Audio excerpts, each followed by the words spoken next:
Sir, आमदार अपात्रतेबाबत 7 ऑगस्टला सुनावणी होणार आहे हायकोर्टात, काय सुप्रीम कोर्टात काय सांगाल? नाही, आमदार अपात्रतेच्या बाबतीत आता जे काल आणि परवा दिवशी आलं माध्यमांमध्ये की सुप्रीम कोर्टमध्ये ती मॅटर मेन्शन करून त्याची सुनावणी घ्यावी अशा पद्धतीची मागणी त्या ठिकाणी झालेली आहे. आम्ही या बाबतीत आमची भूमिका जी आहे ती माननीय विधानसभा अध्यक्ष महोदयांच्या समोर पक्षाची भूमिका आणि ज्या आमदारांवरती नोटीस बजावलेली होती त्या आमदारांच्या वतीनं त्या आमदारांचं म्हणणं आपण माननीय विधानसभा अध्यक्ष महोदयांच्या कोर्टामध्ये तोंडी पण म्हणणं मांडलेलं आहे आणि लेखी सुद्धा आमचा युक्तिवाद त्या ठिकाणी सादर केलेला आहे.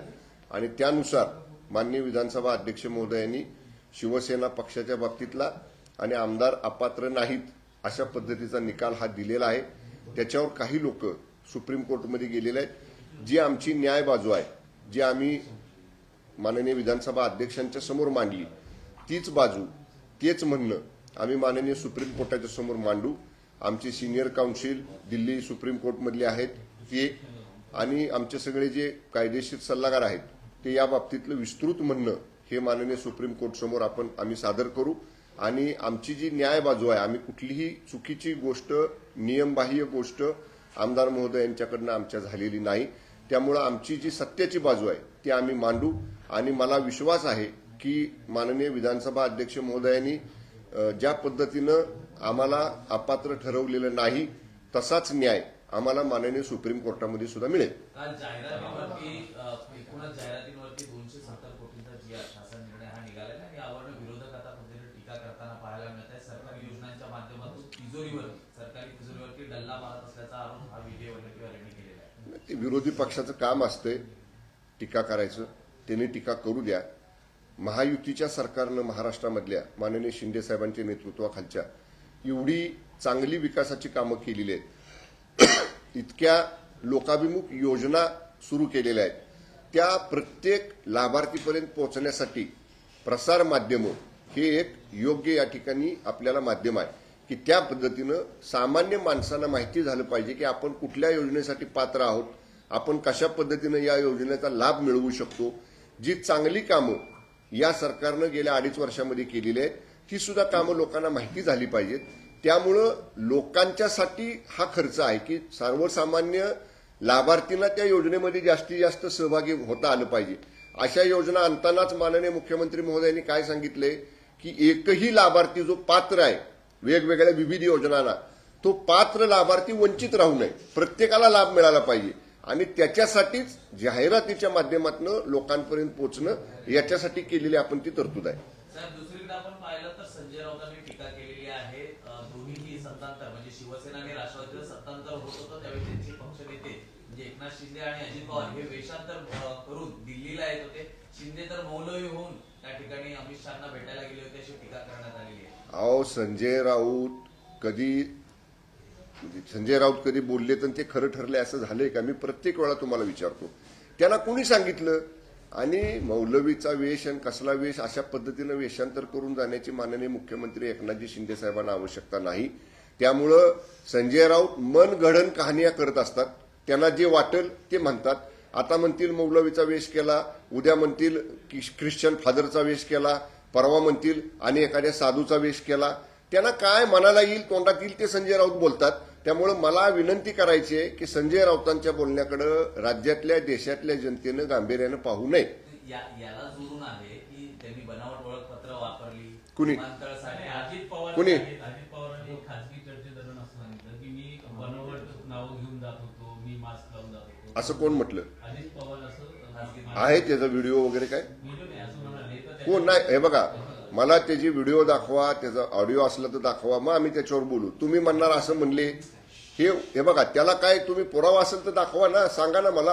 ओळखपत्र बनावट वापरले त्या प्रकरणी आता कारवाई व्हावी अशी मागणी. अरे हो, पण कुठं वापरलीच का हा पहिला प्रश्न आहे ना. वापरली असली तर दाखवा त्याचा पुरावा. मी काय म्हणतोय, मन गडन कहाण्या करायच्या, स्वतःच्या मनाला वाटेल ते आरोप करायचे. आरोप करताना पुरावा तर असला पाहिजे.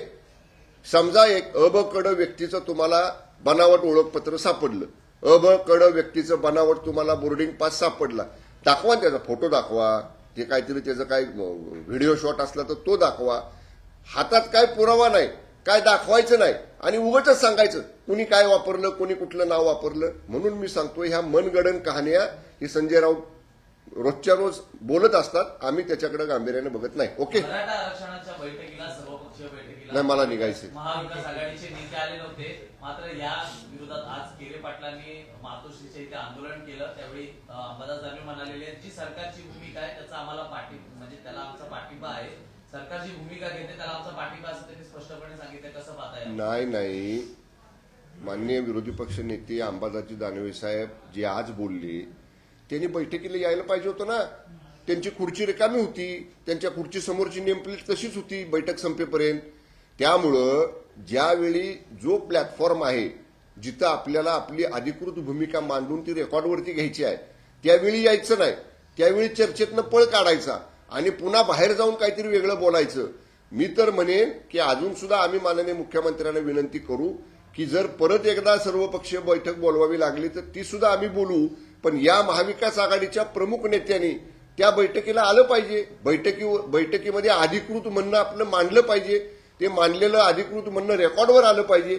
जरूर त्यांनी यावं, आमची सरकारची चर्चा करायची केव्हाही तयारी आहे. एक शेवटचा प्रश्न आहे, शेवटचा प्रश्न आहे की मराठा आरक्षणासंदर्भात जरांगे पाटलांनी मोठं वक्तव्य केलेलं आहे. या आंदोलनाला कुठेतरी फडणवीस, दरेकर आणि लाड कुठेतरी डाग लावत असल्याचं ते म्हणाले सकाळी.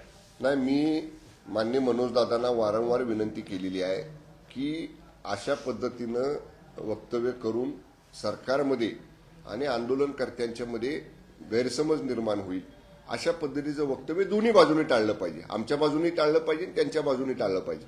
त्यांना जर समजा त्यांचं जर काही आक्षेप असतील तर जरूर त्यांनी, मी त्यांच्याशी चर्चा करत असतो, मी त्यांच्याशी संपर्क करत असतो, त्यांनी जरूर सांगावं. त्यांच्या मनात एखादी शंका असेल तर त्यांच्या प्रत्येक शंकेचं आम्ही निरसन करू. मी एका वाक्यात त्यावेळी सांगितलेलं आहे की माननीय मुख्यमंत्री एकनाथजी शिंदे साहेबांनी जो मराठा आरक्षणाच्या संदर्भातला शब्द हा मराठा आंदोलनकर्त्यांना राज्यातल्या दिलेला आहे, त्या शब्दापासून, त्या आश्वासनापासून महायुतीचं सरकार बिलकुल बाजूला जाणार नाही. फक्त ते कायद्याच्या चौकटीत बसणारं कसं करायचं त्याला थोडा कालावधी लागतोय. हा कालावधी सरकारला त्यांनी दिला पाहिजे. प्रदीप शर्मा यांचे चला, प्रदीप शर्मा यांच्या ज्या पत्नी आहेत त्यांनी शिवसेनेमध्ये प्रवेश केला आहे. त्यापैकी 8 निरीक्षक जे आहेत ते राष्ट्रवादी काँग्रेसचे जे विद्यमान आमदार आहेत त्यांच्या मतदारसंघ आहेत, मात्र भाजपच्या कोणत्याही आमदार असतील त्यांच्या मतदारसंघात असं एकही नेमलेलं दिसत नाही, निरीक्षक नेमण्याचे अधिकार हे पक्षप्रमुखांना आहेत. या निरीक्षकांचं काम काय आहे, त्या विधानसभा क्षेत्रामध्ये पक्षाची ताकद किती मजबूत आहे, पक्षाची ताकद महायुतीसाठी कशी उपयुक्त करता येईल, हा त्याच्या पाठीमागचा उद्देश आहे. मी विनंती आपल्याला करेन, हे बघा, आता कुठं राष्ट्रवादीचे आमदार असतील, कुठं भाजपचे आमदार असतील, कुठं आमचे शिवसेनेचे आमदार असतील, निरीक्षक हा पक्षाचं काम करत असतो. त्याचं काम बूथ लेव्हलवरचा शिवसैनिक, ब्लॉक लेव्हलवरचा शिवसैनिक, तालुका स्तरावरचा शिवसैनिक, जिल्हा स्तरावरचा शिवसैनिक, महिला आघाडी, युवा संघटना, इतर सगळ्या ज्या आमचे विंग आहेत त्या माध्यमातून पक्ष संघटना मजबूत करणं, तिचा उपयोग महायुतीसाठी विधानसभेला करणं, हा निरीक्षकांचं काम आहे.